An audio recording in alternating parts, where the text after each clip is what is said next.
हिजर की सैकड़ों रातों का ये जागा है मरीज। हिजर की सैकड़ों रातों का ये जागा है मरीज।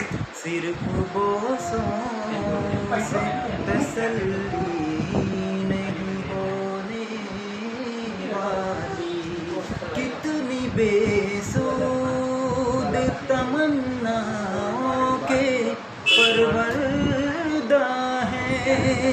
कितनी बेसुध तमन्नाओं के परवरदा है। यार इन होठों से शोखी नहीं होने वाली।